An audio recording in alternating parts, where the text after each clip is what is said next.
This episode is brought to you by Progressive Insurance. Do you ever find yourself playing the budgeting game?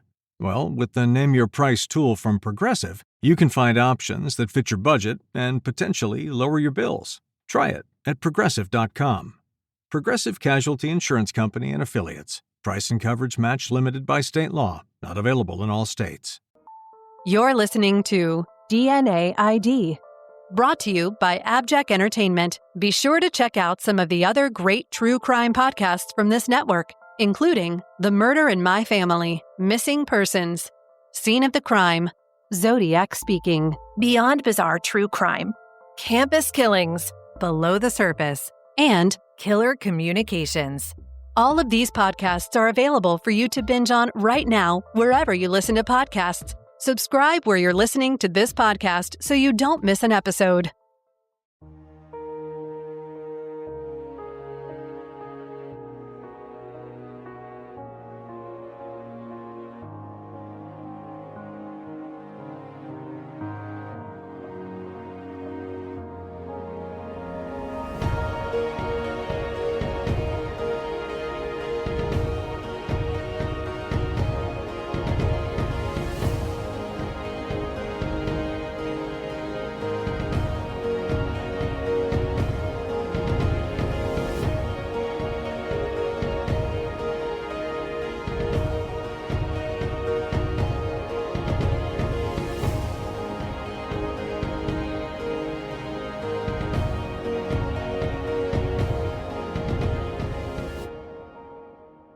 Now that Season 2 of DNA ID is underway, I want to take a minute to thank everyone for the overwhelming support I've received since starting this podcast a year ago.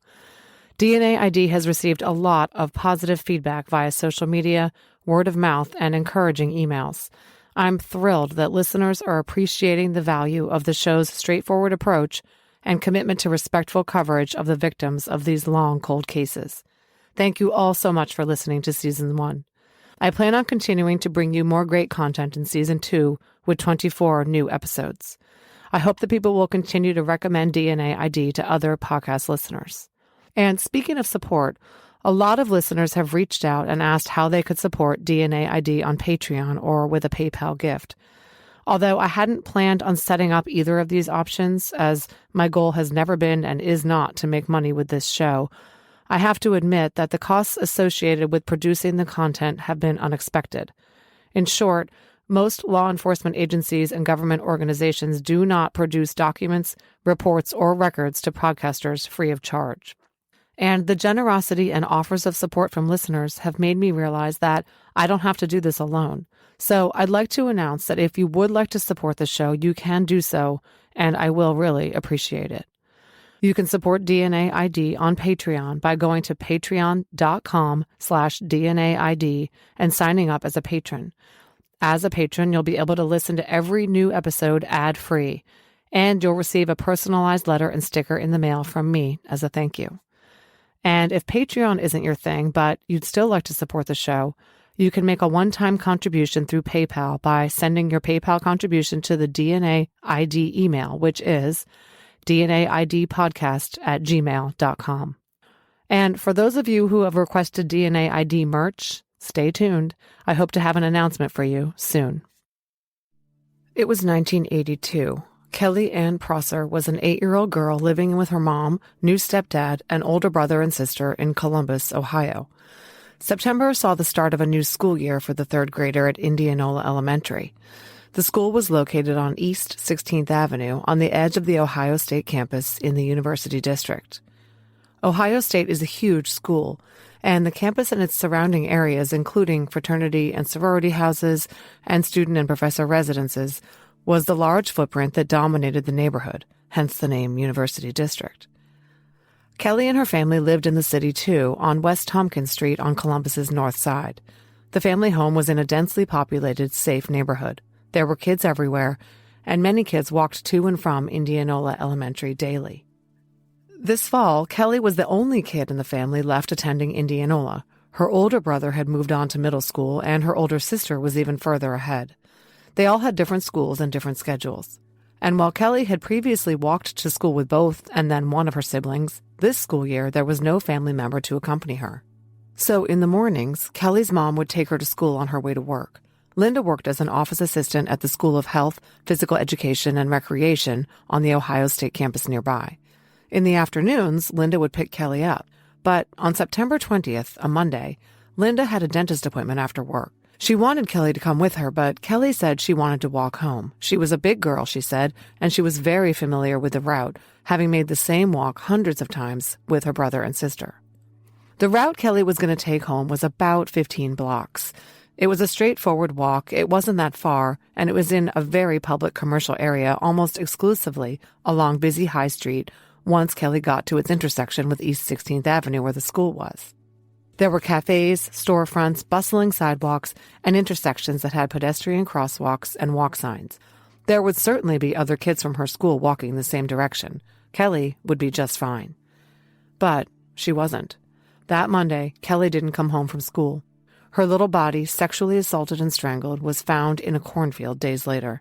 Somewhere between school and home, someone took Kelly Prosser. So who was Kelly Ann Prosser?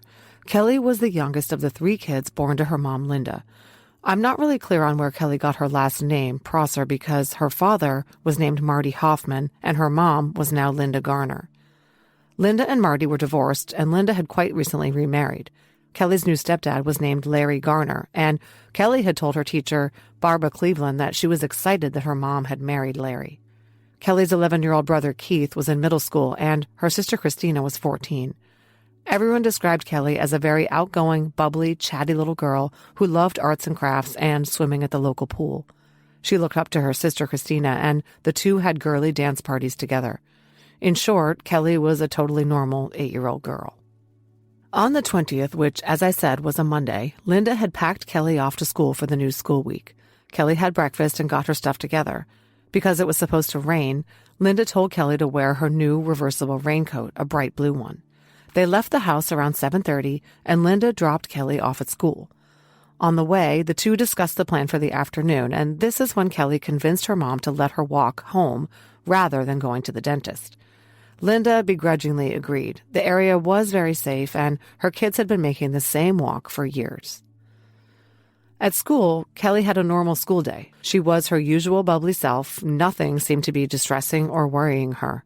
Kelly's teacher, Miss Cleveland, said that Kelly helped out by watering the plants in the classroom. At the end of the school day, at 3:30 p.m., she set out to walk home. The walk home should not have taken Kelly long. It was a total distance of 1.1 miles. Google Maps said it would take someone 23 minutes to walk it. So even allowing extra time for an 8-year-old's meandering, Kelly should have been home in about a half hour, right around 4 o'clock. Kelly's new stepdad, Larry, was at home that day. He had gotten laid off from his job and so was at home at the West Tompkins Street house he now shared with his wife and the 3 Prosser kids. Christina and Keith both came home straight from school. But no one thought anything of it when Kelly didn't come in the front door. Linda had a dentist appointment at 4 o'clock that day, and as far as Larry and Christina knew, the plan was for Kelly to go to the dentist with Linda. Only Linda and Kelly knew about the changed plan for Kelly to walk home. So Larry assumed that Linda had picked Kelly up at school and taken the little girl along with her to the dentist. It wasn't until Linda got home from this appointment that anyone said, "Where's Kelly?" And by that point, whoever took Kelly had a significant head start. There was no phone in Linda and Larry's house. Linda rushed over to her mom's house, which was right behind her house, and used the phone to call the school. Then she and her mom got in the car and drove over to Indianola Elementary. No sign of Kelly. They started driving the route that Linda and Kelly had agreed that Kelly would take, Olentangy Street to North High Street to West Tompkins. They half expected to see Kelly dilly-dallying or chatting with a friend, but there was no sign of her. Starting to become frantic, Linda pulled over next to a Columbus PD squad car that was sitting on the street. She told the officers that her little girl hadn't come home from school and she couldn't find her. The officers told her that they would patrol the area looking for Kelly, but that she needed to go home and call in an official missing persons report to the Juvenile Missing Persons Division at the CPD. This was protocol at the time. By the time Linda got home to her mom's and called 911, it was 6 p.m. By 6:02 p.m., Officer Dodd had transmitted Kelly's description over the police wire. White female, 4 foot 6 inches tall, 74 pounds, brown hair, green eyes. all Columbus PD officers were alerted to the missing little girl. The car that Linda had talked to radioed in that they were already looking for Kelly. While they waited, Linda was at her mom's house on the phone, calling all Kelly's school friends, her teacher, and other family members. Larry and Christina sat in their house in case Kelly showed up. She didn't. By 9 p.m., the missing child description was rebroadcast over the police radios to underscore that she was still missing. And around 9 o'clock a.m. the next day, police released the missing girl's description to the local news media so they could alert the public to be on the lookout for Kelly. They reported widely that the child had last been seen leaving school wearing a blue raincoat, jeans, and a white and pink flowered blouse. Columbus police took Kelly's disappearance seriously. Of course, in the initial hours, they may have assumed that the little girl would show up. That happens all the time, that kids absentmindedly go to a friend's house, get distracted, and lose track of time or whatever. But when she hadn't shown up by dark and none of her friends had seen her, it became apparent that this was not the case. Police commenced formal searches for Kelly. They set up a command post and conducted ground searches, including along the Olentangy River near the Doddridge Street Bridge. The Columbus Dispatch reported, quote, "A large organized search for Kelly by police and volunteers was launched in an area bounded by East North Broadway, Indianola Avenue, East 11th Avenue, and Olentangy River Road. Aided by a German Shepherd police dog, they searched vacant buildings, garbage cans, and trash dumpsters." People who knew Kelly pitched in, helping by walking their neighborhoods and scouring them for any sign of her. Meanwhile, Kelly's mom, Linda, told police that her kids had been walking to school for years, and shopkeepers along the route might recognize Kelly. And sure enough, talking to shopkeepers on Tuesday, police found a woman near 18th Avenue who told them that she saw a little girl she believed to be Kelly looking in her storefront window between 3:30 and 4 p.m. on the 20th. She said the little girl was wearing a little blue raincoat, and she ID'd Kelly from a photo police showed her. Police have never 100% verified this sighting, but it makes sense given the timing and the route that it was Kelly. If so, Kelly was walking her usual route and had made it at least that far, about halfway home. According to the Columbus Dispatch, quote, "Kelly was seen at 3:30 p.m. walking westbound on East 16th Avenue near the corner of East 16th Avenue and North High Street by her third-grade classmates.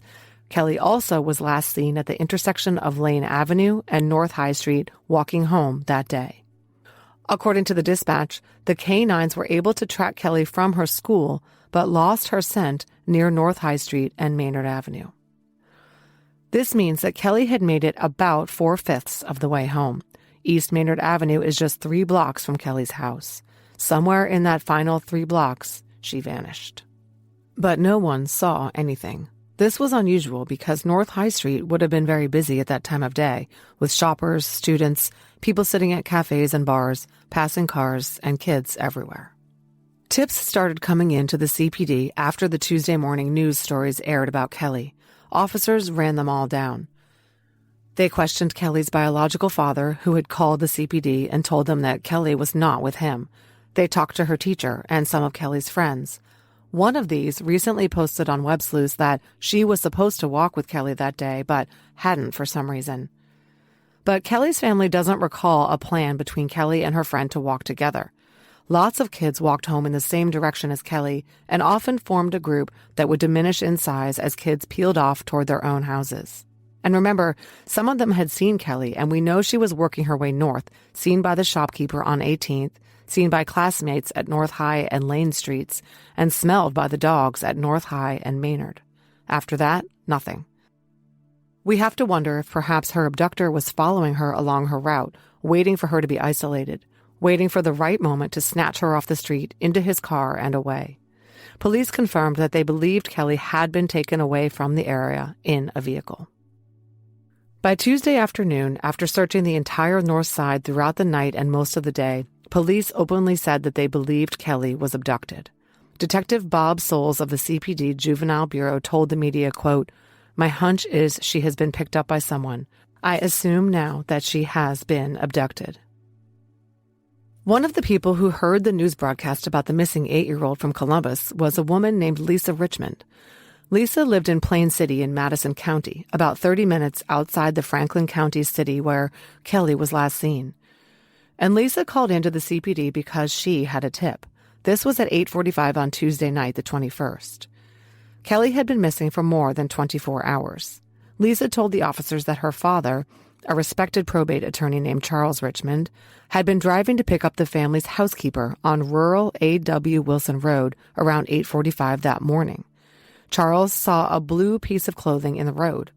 When his car passed over it, it flew up into the air. He drove on, but once he picked up Clara, the housekeeper, and they were making their way back, they saw that it was still there. The little bright blue raincoat just looked so incongruous on the black roadway snaking through the tall, pale green cornfields. Charles got out of the car and picked up the raincoat, which was fairly new. It did not have a name tag in it or anything that could identify the owner, who was clearly a child. Nothing was in the pockets except a metal bolt. Clara set the raincoat on the car floor, and there it stayed. That night, Lisa got home from her community college classes and rode with her mother as she drove Clara home. Lisa noticed the little raincoat on the car floor. They assumed it had been thrown out of a school bus by some rowdy kids. She and her mom urged Clara to take it for her little nieces. After they dropped Clara off, they started chatting, and Lisa's mom told her the bad news she'd seen on TV that day about a little girl who was missing in Columbus. When she got home, Lisa found a newspaper article about Kelly Prosser, and in it, a description of what the missing little girl was wearing, a reversible blue raincoat. Lisa called the Columbus PD, who was very interested in what she had to tell them. She and her dad arranged to meet detectives at a local McDonald's. The detectives followed the Richmonds to Clara's house and collected the raincoat.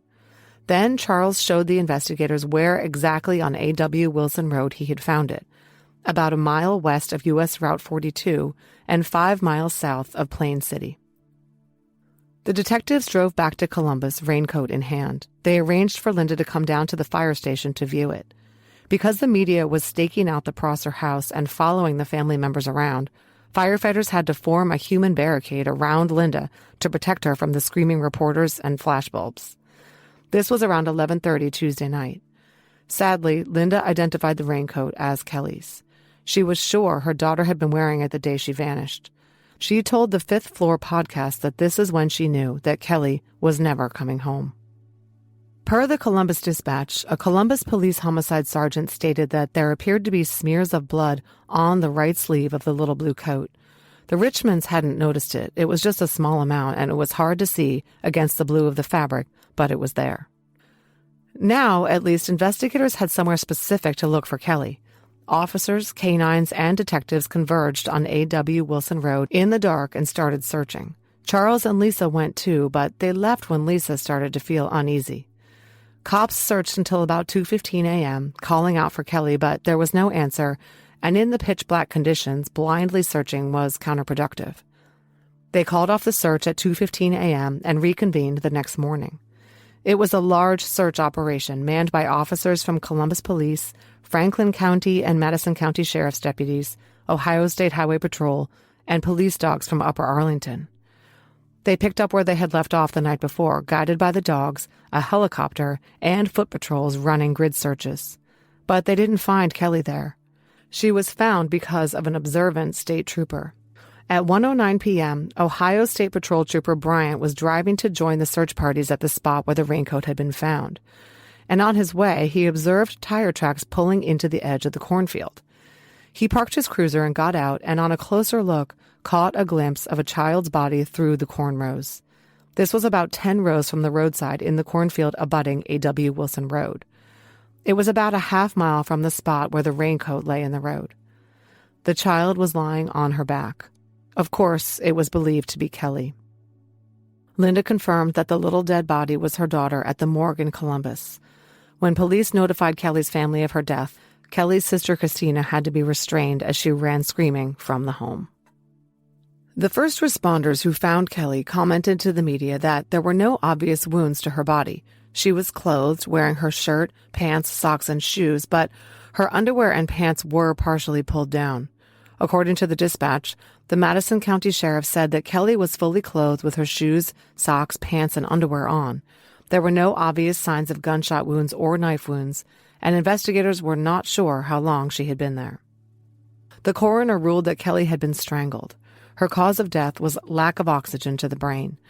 Marks around Kelly's neck indicated that a rope or a piece of fabric was used to strangle her, and some investigators formed the disturbing theory that the item used was actually Kelly's own blue raincoat. Little Kelly had also been beaten on the head. Bumps and bruises were found on her head and hands. Per the dispatch, Kelly's autopsy by the Madison County coroner revealed that marks from a blunt instrument were found in Kelly's anal region. There was also evidence that she had been otherwise sexually assaulted. Semen was found inside her and in her underwear.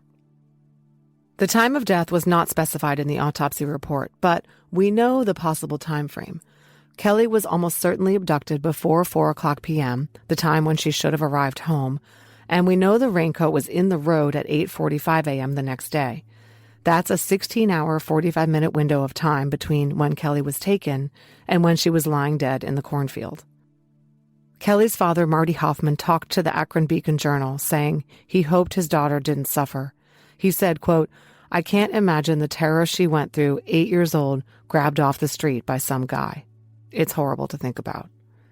Kelly's mom, Linda, refused to attend her daughter's funeral, in complete denial about what was going on, until someone made her. Even then, she demanded that the casket remain closed. She could not bring herself to look inside it until after everyone had gone. There was her little girl lying as if asleep, but she would never be awake again. Kelly was buried in Union Cemetery, a pink spray of flowers lying on her gold and white casket.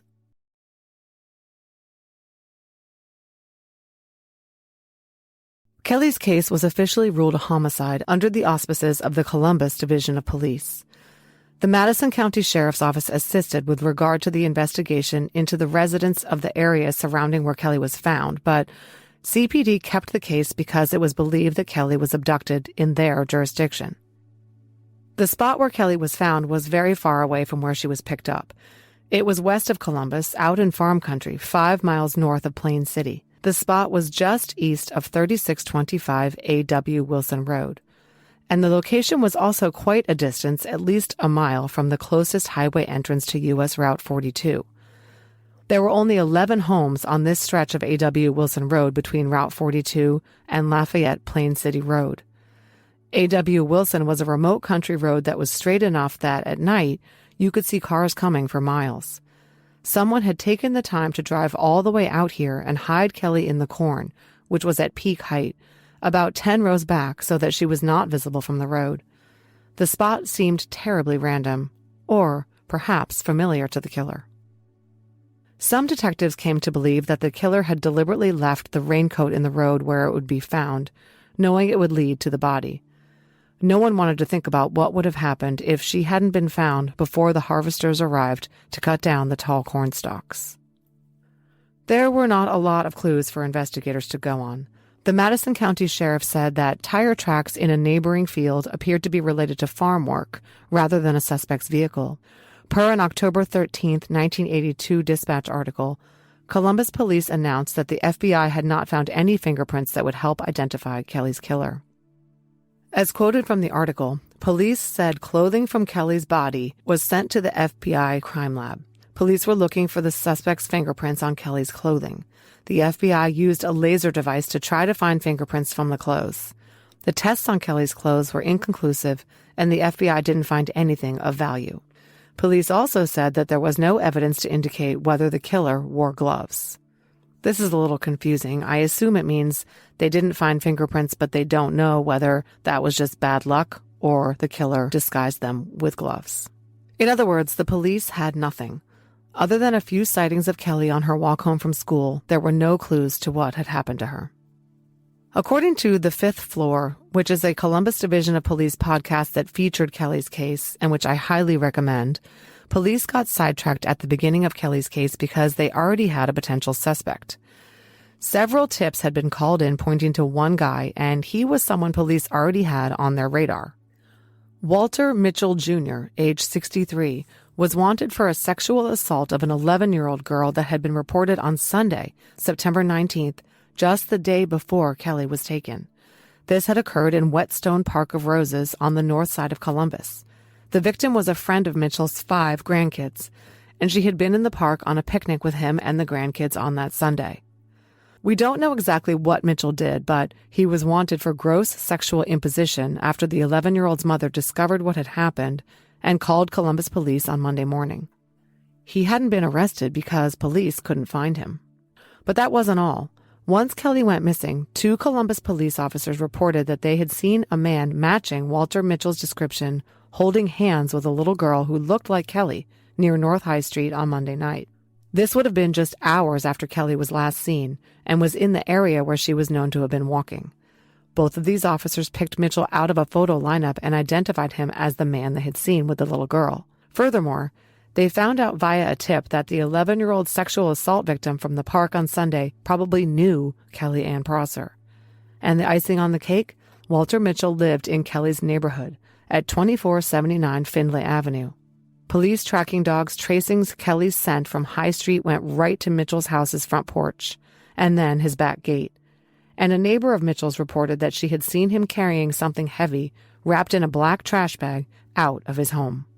Walter Mitchell was looking like a very viable suspect. Even though they couldn't find Mitchell, police were able to interview his wife. She told them that Mitchell had suddenly left for West Virginia, where he had family. He had told her that an extended family member was ill, but he didn't give her any details about who or where exactly he was going. She wasn't even exactly sure when he had left, she said. This was even more suspicious. Police thought Mitchell had likely split town after assaulting the 11-year-old on Sunday and now possibly abducting Kelly Prosser on Monday. Police went to Mitchell's workplace, an auto garage. They confirmed that he was at work on Monday, but surprise, surprise, he left early. His boss recalled he had received a phone call at work before he took off. When he left, around 3:25 p.m., he was agitated, and he had not come in for his Tuesday shift.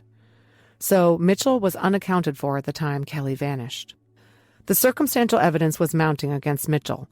It was enough for police to get a search warrant for his house, and the FBI assisted in tracking down the vehicle that he had driven to West Virginia, which was found parked in a rural location. Nothing relating to Kelly was found.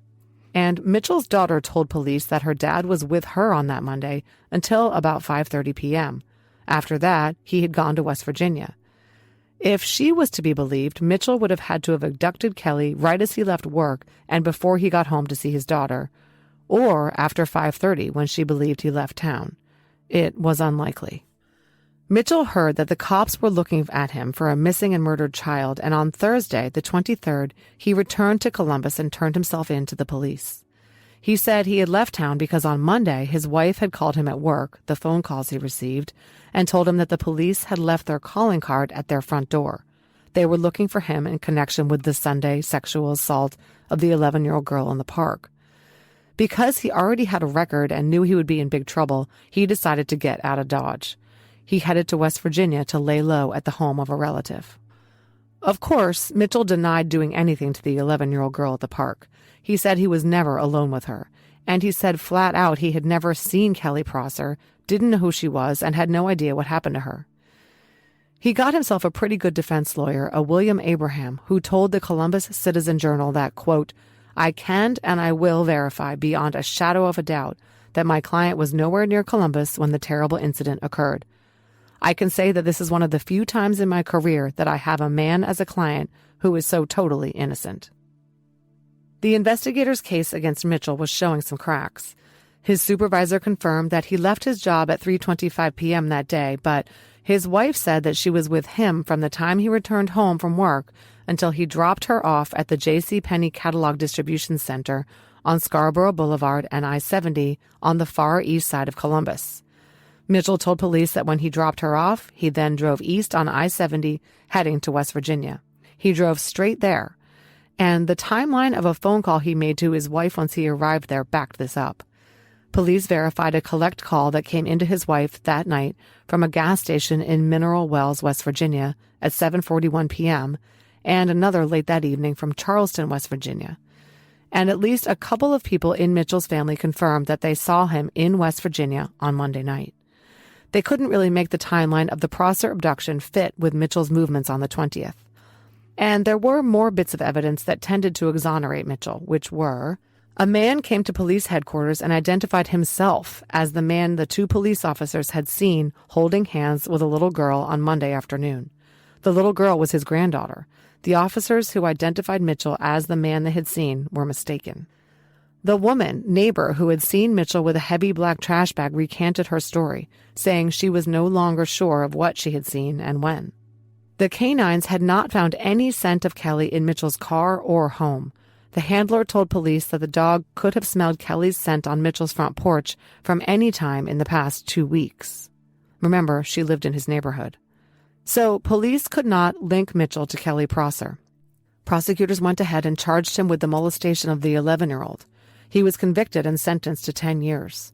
His only other known crimes were a 32-year-old record for B&E and 5 public intoxication charges in the past few years. He had no history of sex crimes other than the 11-year-old in the park.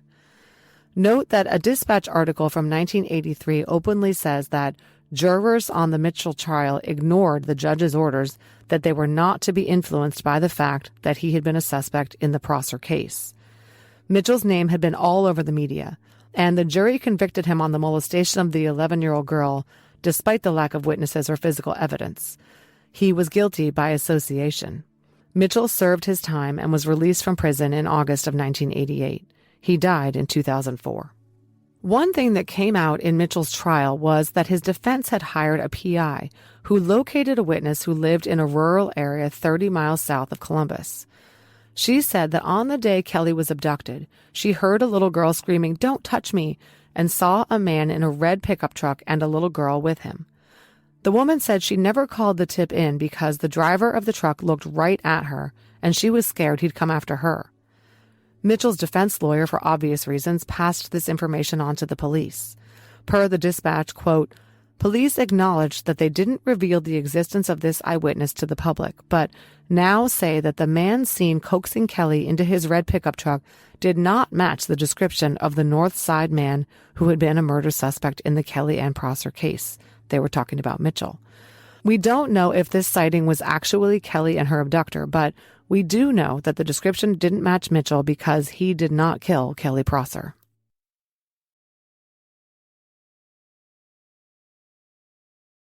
Kelly's case terrified the Columbus community because it wasn't the first child murder that had taken place in that city in recent years. In 1980, just 2 years earlier, another 8-year-old girl was abducted and killed. Asenath Dukat, known as Sini, disappeared on June 3rd after leaving Barrington Elementary School in Upper Arlington. She started her 12-block walk home at 3:10 p.m.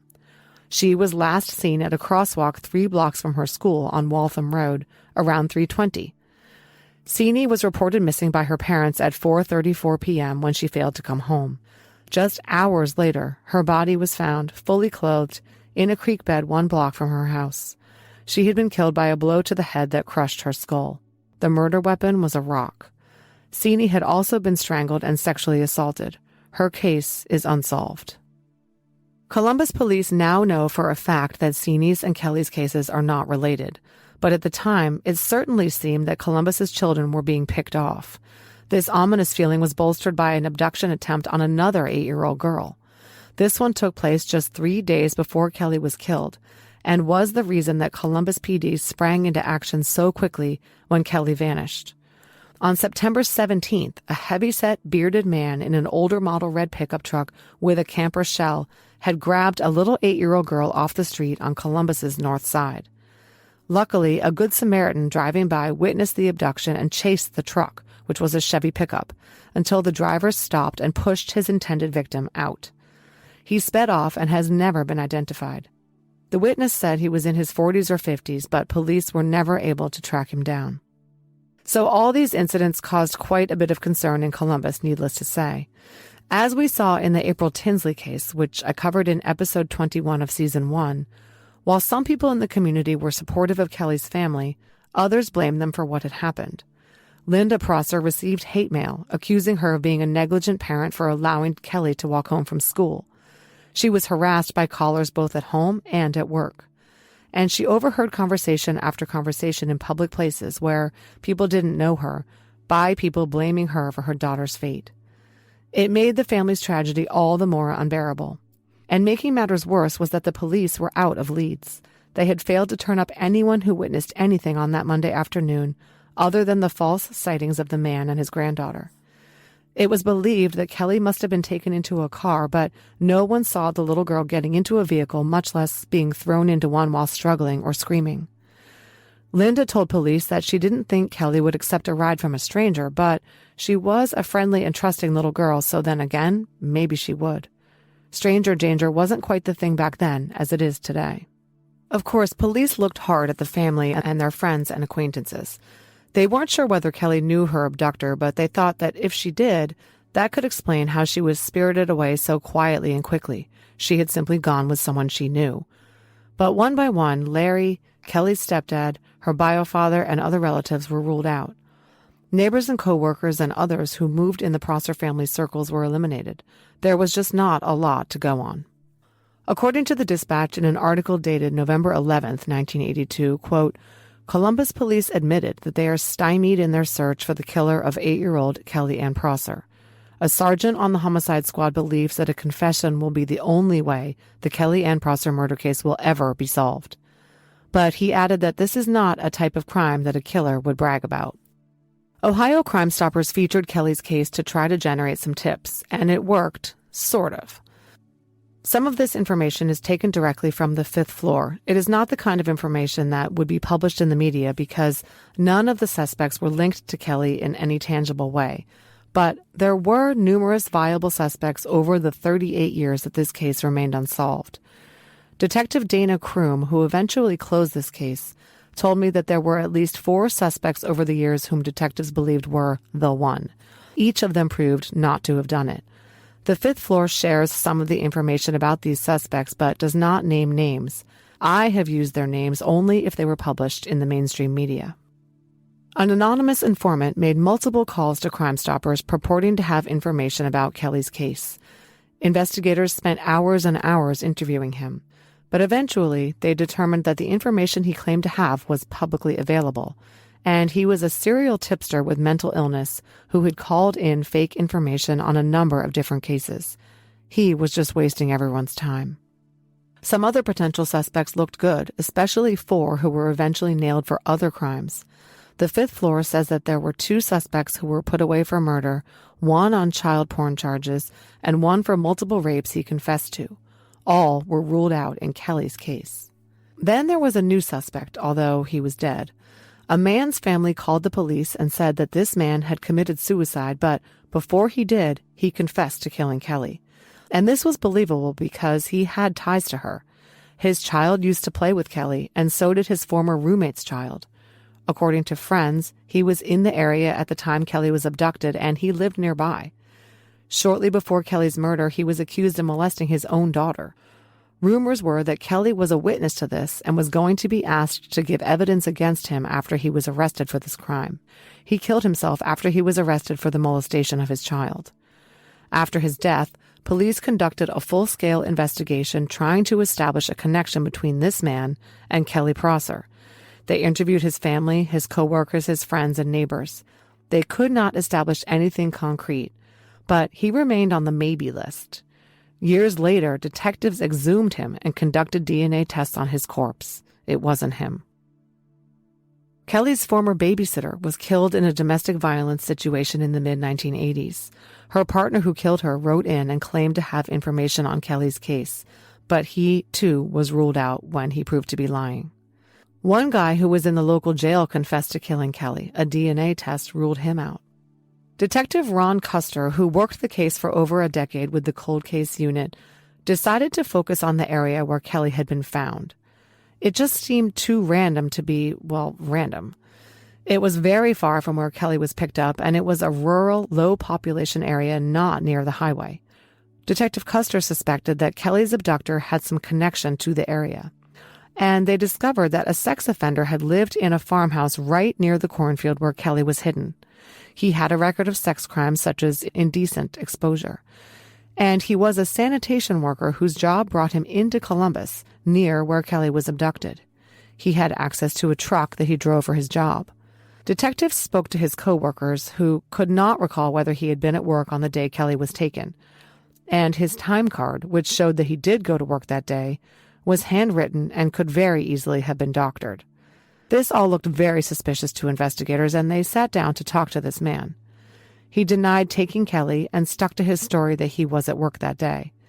This suspect agreed to take a polygraph and he passed. Detectives were flabbergasted. They didn't rule him out, but other than proximity and familiarity with the area and his criminal history, they didn't have anything tying him to Kelly. Then he died. Detectives were so convinced it was him that they were about to seek voluntary DNA samples from his surviving family members to compare to the killer's DNA when there was a big break in this case. Anyway, as you can hear, there were lots and lots of persons of interest and even actual suspects in Kelly's case. One of the detectives said there was a staggering number of people who looked good but were one by one ruled out. Some of them remained on the list until DNA technology evolved and was available to eliminate those who had been on the suspect list for years. Okay, you've heard me say a number of times that DNA from the killer was used to eliminate several suspects. Swabs taken from Kelly's body at autopsy were preserved in evidence for decades. They included samples of seminal fluid that were found on her person. Her little clothing items and shoes were kept, too, in sealed boxes in the evidence room. In 2003, with Kelly's case dormant, Detective Custer submitted some of the physical evidence for new analysis. Updated technology was able to extract a partial male DNA profile from semen found on Kelly's underwear. Detectives had a momentary surge of hope, but the profile was insufficient for entry into CODIS, which requires a very specific number of loci to run the search. However, it was sufficient to eliminate many possible suspects. Walter Mitchell was exhumed so his DNA could be compared. Nope, not him.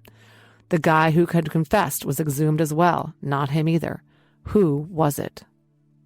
On September 21st, 2014, Detective Custer worked with CrimeStoppers to feature Kelly's unsolved case as the crime of the week. They were hoping that after all those years, someone would be more comfortable talking about what they knew. And it worked, but only partially. I'll get into that later. Also in 2014, the BCI was able to extract a complete male profile from the small semen sample in Kelly's underwear. This time, the sample was sufficient for a CODIS search. And once again, detectives got their hopes up. Once again, they were dashed. There were no hits. And a familial search of the Ohio database, which required top-level approval and thousands of dollars in funding, also failed to yield any results. Whoever Kelly's killer was, neither he nor any of his close relatives were in the Ohio system. Detective Dana Kroom worked with Detective Custer for years and took over the case in 2016. He grew up in the area and was determined to solve Kelly's murder. And soon, science would be on his side. In 2019, Columbus cold case detectives received permission to utilize 2 new investigative tools to solve Kelly's case. One was a fact-driven podcast broadcasting the details of the case in hopes of reaching a wider audience to generate tips. The result of this is the podcast I had been referencing, The Fifth Floor. It's hosted by actual police officers. The goal of the podcast is to bring stories to the public in hopes of generating tips on cold cases.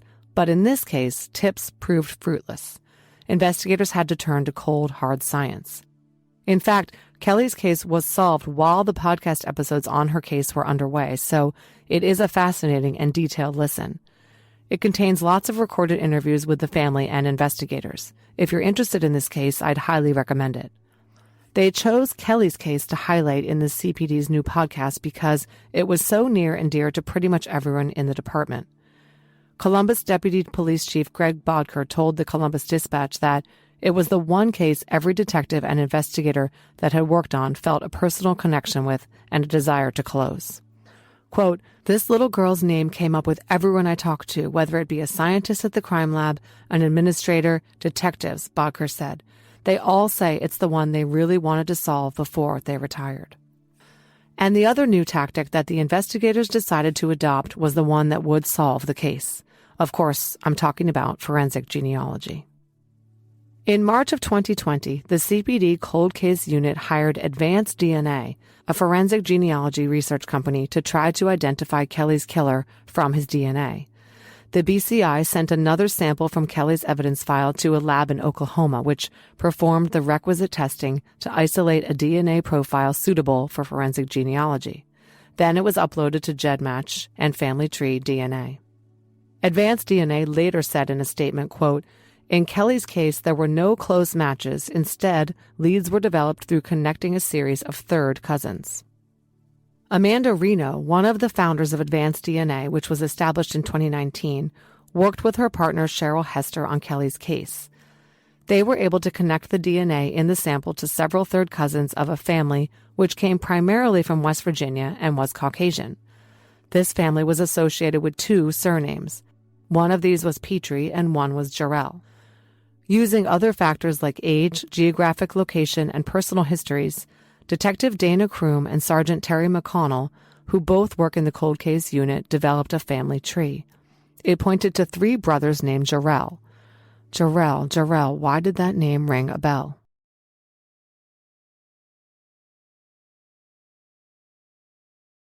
The Columbus Division of Police had digitized all their records, even the ones from as far back as Kelly's case, by 2016. So detectives were able to load the Jarrell name into their system and run a search of the entire case file. Remember that I mentioned a 2014 CrimeStoppers tip that sort of worked. After Detective Custer's renewed CrimeStoppers effort that year, an anonymous tip was called in by a woman naming a man as the person who killed Kelly. The man's name, according to the caller, was Warren Jarrell. He had died in Las Vegas, but the caller didn't know when. She also gave the name of a partner of this Jarrell, and she had a beef with both of them over some money she said they stole from her. At the time of this tip in 2014, Jarrell was not a name that had ever come up before in the investigation. The tipster had given very little information, just the name and that he had died in Vegas at some point. And detectives could not interview the CrimeStoppers caller either because it was an anonymous tip called into the call center. Detective Custer contacted the other witness named by the caller, but that person had limited information. So the Jarrell's name was added to the fairly long list of potential suspect names that had not been cleared, but since the caller said he was dead and investigators couldn't find anything tying him to Kelly, it just sat there. The misspelling of his name by the tipster and the use of a middle name instead of his first name resulted in detectives never putting together this name with the name of someone who had spent time in prison for a crime in Columbus. If they had had a little more information, they would have been able to figure out that the subject of the tip was a child sex offender who was from the Columbus area, Harold Warren Jarrell, one of the 3 Jarrell brothers the forensic genealogy pointed to 6 years later. As Detective Custer said of Harold Warren Jarrell, quote, he was not anywhere near the top of the list. In fact, he wasn't on the list at all. But now, in 2020, he was the list. On June 26, 2020, Columbus Deputy Police Chief Greg Bugher held a press conference. The killer of Kelly Ann Prosser had been identified after 38 years and thousands of man-hours. The genetic evidence incontrovertibly pointed to a Harold Warren Jarrell as the killer of Kelly Prosser, and he had been dead for years. Let's take a look at who Kelly's killer was. Harold Warren Jarrell, who went by his middle name Warren, was born in Columbus, Ohio on March 22, 1929, to parents Carlos Jarrell from West Virginia and Myrtle Carroll from Ohio. Jarrell had 6 siblings, of which 2 were boys, Benjamin and Edwin. They are all deceased now. Records from this far back, nearly 100 years, are spotty, but they show that in 1931, the Jarrell family moved back to West Virginia, where Carlos's family was from. They moved back and forth between the 2 states a number of times and finally settled in central Ohio. Jarrell reportedly attended Clear Fork High School in Belleville, Ohio for a time. He enlisted in the Marines on October 1, 1946. I found that during 2 different enlistment periods, he had short-term stations in Parris Island, South Carolina, Camp Lejeune, North Carolina, Norfolk, Virginia, Guantanamo Bay, Cuba, Gibraltar, Spain, Portugal, Africa, Malta, Italy, France, England, Newfoundland, Iceland, and China. Phew. Over the course of his life, Jarrell was married to or in long-term relationships with at least 4 women and had children with at least 2 of them. There are records showing that he got married on July 2, 1946, in West Virginia. He was 17 years old. The couple separated after 9 days of marriage. Yes, 9 days. But did not get an official divorce for 2 years.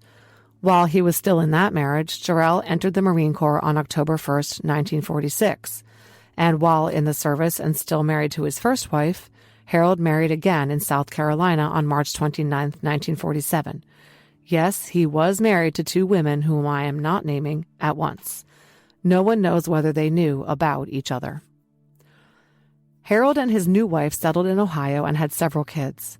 His divorce from wife number 1 was finalized in Roanoke, Virginia in September 1948. The grounds cited by her were desertion. Meanwhile, Jarrell and wife number 2 moved into a house on South High Street in Columbus in 1950. Remember, North High Street is where Kelly Prosser was last seen. Jarrell and his second wife filed for a divorce in West Virginia that was granted in 1953, but no record is on file of this divorce, so the reasons cited are unknown. There isn't much on the record about Jarrell at this time, although it is known that he had more kids in Ohio with another woman he wasn't married to. He married his third wife in March 1976, and by October, she was granted a divorce decree for gross neglect of duty. There are holes in the timeline of Jarrell's locations and activities after this time. We know that he worked at a Columbus area radio station for many of the years spanning the 1970s and 80s. There was a 5-year period when he was in prison, which we'll discuss. And he was known to have spent some time in Houston in the 70s. He was also in California, Kentucky, Ohio, Arkansas, Massachusetts, Tennessee, and Nevada at various points. Now, let's talk about Jarrell's record. This is from the 5th floor, quote, "We have been contacted by several people and made aware that he molested or attempted to molest various women around the country years before he abducted and murdered Kelly Ann Prosser. Many never reported this abuse." The Columbus investigators feel that there are probably still more victims of Harold Jarrell who remain unknown. He victimized women and children wherever he went, and this is visible in his record. His first offense on record was assault and battery in Columbus, but dates and details are unknown. In 1954, he was arrested for assault and battery of a minor child in Boston. In 1961, he was arrested in Memphis for aiding and abetting prostitution. In 1968, he was arrested in Little Rock for disturbing the peace. In 1971, he was arrested for felonious assault, which was classified as, quote, being out of a sex offense in Columbus.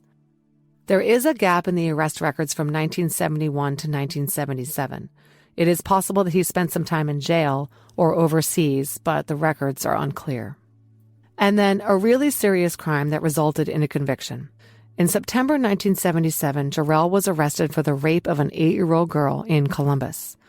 On September 10th, the victim and a 10-year-old friend were approached by Jarrell while they were sitting on a wall at a market in the Tamarack Circle area. He offered them cash to hand out flyers, and the 8-year-old got into his car when he told her they were going to look at some ponies. He then forced oral sex on her, gave her $20, and dropped her off where he had picked her up. Her sister saw the car's license plate, police arrested him, and his victim ID'd him in a photo lineup. He was also linked to a report of another event which took place just an hour prior to this sexual assault. This time, Jarrell pulled into the driveway of a 12-year-old girl and asked her for directions. She approached the car, and he reached out and touched her, and she saw that he was exposing himself. She called her father, and Jarrell quickly drove away. Jarrell was charged in October 1977 for the sexual assault. He was released on bail. The indictment by the grand jury charges that he abducted and forcibly deprived the child of her liberty for the purposes of oral sex. Then, in March 1978, Jarrell was arrested in Delaware County for disorderly conduct on an unrelated incident.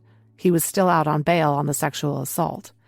In May, he pleaded guilty to gross sexual imposition, a lesser crime, for the sexual assault of the 8-year-old. He was sentenced to 2 to 5 years in the Chillicothe Correctional Institute and a $2,500 fine. This is where the Kelly Ann Prosser case is particularly chilling. Harold Jarrell was released from an Ohio prison in January 1982.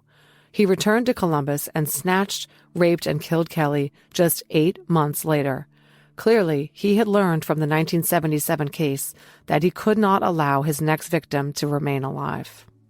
Detectives were unable to determine where the then 53-year-old Jarrell was during the months between his release from prison and his murder of Kelly. They did discover that his nephew lived within a mile of Kelly, although no one knows whether Jarrell and his relative were in contact or even had a relationship at all. This nephew had kids in Kelly's age group who may have attended her same school. But no concrete connection was ever established. Jarrell was estranged from most of his family who had denounced him as a bad seed, so it does not seem likely he was in contact with his nephew. His own daughter and ex-wife in Georgia told detectives that they knew next to nothing about him and said they maybe talked to him once a year. Investigators have not been able to determine what kind of vehicle Jarrell was driving at the time either. Of course, we are all interested in whether he drove a red truck like that described by the female witness, but we just don't know. Detective Kroom told me that he thinks it is probable that this sighting was indeed Jarrell and Kelly. It seems too coincidental that on the day Kelly was abducted, a little girl was screaming, "Don't touch me," way out in a rural area outside Columbus. It was quite a distance from where Kelly was found, but Jarrell might have been driving around looking for a surreptitious place to leave her. Especially if he feared someone had overheard her screaming, he might have moved on to the area where she was found the next day. Anyway, after he killed Kelly, Jarrell stayed in the Columbus area. He was scheduled to be MC at a country music festival in Carroll, Ohio, just 3 weeks after her murder. Remember, he worked at a radio station. Detective Kroom told me he was surprised that they couldn't find any additional serious crimes Jarrell committed in the area after 1983. His last known Ohio crime was a 1985 OVI and hit skip.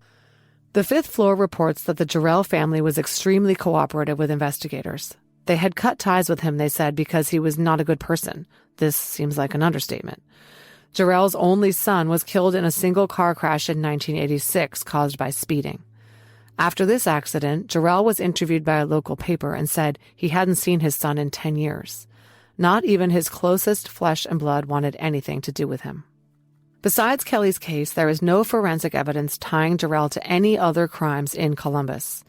Columbus PD has notified law enforcement in all the states where they knew Jarrell spent time of his role in the murder of Kelly Ann Prosser. If they have any other open cases with victims who fit Jarrell's MO, they may be able to link him to those unsolved crimes. You might be wondering why the investigators on Kelly's case in 1982 didn't look into Ohio prison records to see if any child sex offenders had recently been released from incarceration.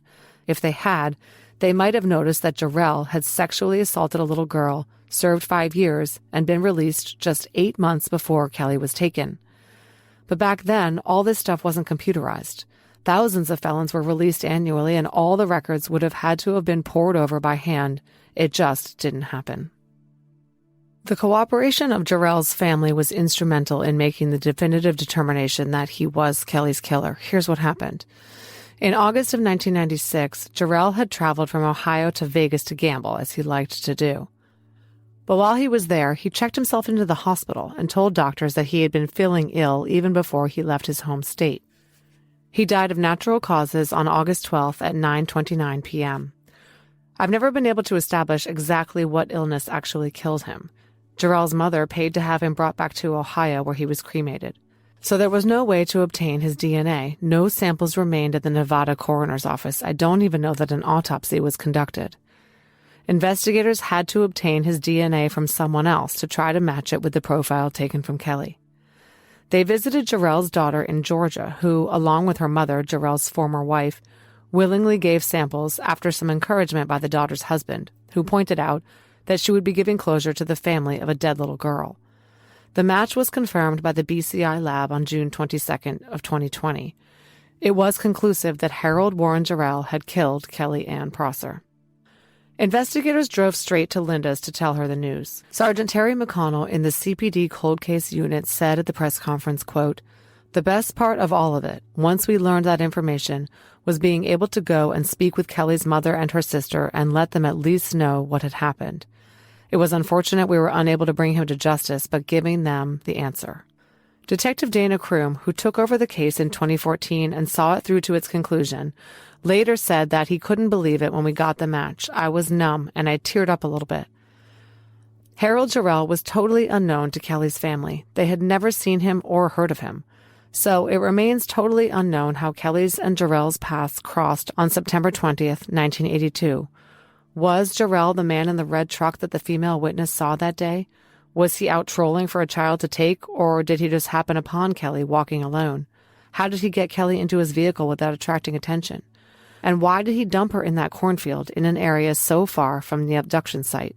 We just don't know. and we have to accept that we may never have answers to these questions. The Fifth Floor calls Harold Warren Jarrell a serial predator and monster, and I agree. At the press conference announcing the closure of the Kelly Prosser case, Sergeant McConnell spoke for everyone who worked the case over the years about the impact it had had on them. They never gave up, inspired and motivated by Linda, Kelly's mom. McConnell said, quote, "Kelly's mom has stayed a very close part of this investigation. The entire time, every detective who's worked on this case received cards, letters, and notes from her that's always contained pictures of Kelly." Deputy Chief Bodker said that investigators never gave up on Kelly, but he acknowledged that without the science, her case might have been unsolved. He said, quote, "This appears to be a true stranger abduction. Without the work of the genealogist, Mr. Jarrell may not have been linked to this case." Kelly's family did not attend the press conference. Emotions were just too raw for them to want to appear publicly. They asked that a prepared statement be read on their behalf. Here are some excerpts. "For almost 38 years, our family has spoken for the one who was silenced and whose young life was cut short, Kelly Ann Prosser. When Kelly Ann left for school the morning of September 20th, 1982, we did not expect our time with her would abruptly end or that our future would change in every way imaginable. One moment we had this dazzling, mischievous 8-year-old little girl. Then suddenly, all we had left were memories, photographs that will never age, a calendar marking a dreadful new holiday, a grave, and pieces of Kelly's life stored in a box. Our family has spent many long years waiting for Kelly Ann's murder to be solved, but Kelly's family is not unique. Those who have suffered the murder of their loved one knows how devastating waiting for answers can be. Today is one of those bittersweet moments that has been a long time coming. Our family is blessed to have finally gotten an answer after nearly 4 decades on who abducted, sexually assaulted, and murdered our darling Kelly Ann. While new technology, advanced investigative techniques, and other factors have been an undeniable part of solving this homicide case, the real credit goes to all the local, state, federal, and partnering law enforcement agencies who showed tenacity, dedication, and tremendous teamwork in solving Kelly Ann's case. There are no words to express how deeply our gratitude extends to all of you. Your perseverance and determination, your caring and professional manner, your patience, diligence, and sacrifices have not gone unnoticed. Kelly Ann was our beauty and our love. She sparkled with laughter, and her blooming spirit shined amidst the thorns. Her light has been and will always be deeply missed. Today and forever, family and friends will remember our precious little girl. May Kelly Ann, now in the arms of her beloved grandmothers Rose and Eleanor, rest in peace. After 38 years, Kelly Ann Prosser's case is closed thanks to forensic genealogy. And if you are one of the bad guys, they're coming for you. I'd like to thank Columbus Cold Case Homicide Unit Detective Dana Kroom for talking with me about this case. Thanks for listening to this episode of DNA ID. Before you leave, please let me tell you about some important things related to the show. If you'd like to support this podcast, and in the process, get access to early and ad-free episodes, as well as bonus content like crime scene photos, you can sign up for a Patreon subscription for only $5 a month by heading over to patreon.com/DNAID. Of course, you're welcome to contribute more than $5 a month. We rely on Patreon funds to pay for the original source materials I use to research each episode. If Patreon isn't your thing, you can also show your support with an AbJack Insider subscription through Apple Podcasts. It costs just $4.99 a month or $49.99 a year. Your AbJack Insider subscription will give you the same benefits for not only DNA ID, but for all of the shows on the AbJack network, like Killer Communications and Campus Killings. Head over to Apple Podcasts and find the DNA ID page or look for the AbJack network to get started. If you're on social media, we'd love to interact with you there. DNA ID is on every major social media platform. Search your favorite platforms for DNA ID Podcast to find us. We also have a YouTube channel, and our website is dnaidpodcast.com. You can find links to all of these anytime in our show notes. If you need to reach the show, contact us by emailing dnaidpodcast@gmail.com. Finally, if you want to pick up some fun DNA ID merch and represent the show, visit the store at www.customizedgirl.com/s/DNA ID podcast. DNA ID is researched, written, and hosted by me, Jessica Betancourt. It's produced by me and Mike Morford of AbJack Entertainment. Music by Connor Betancourt.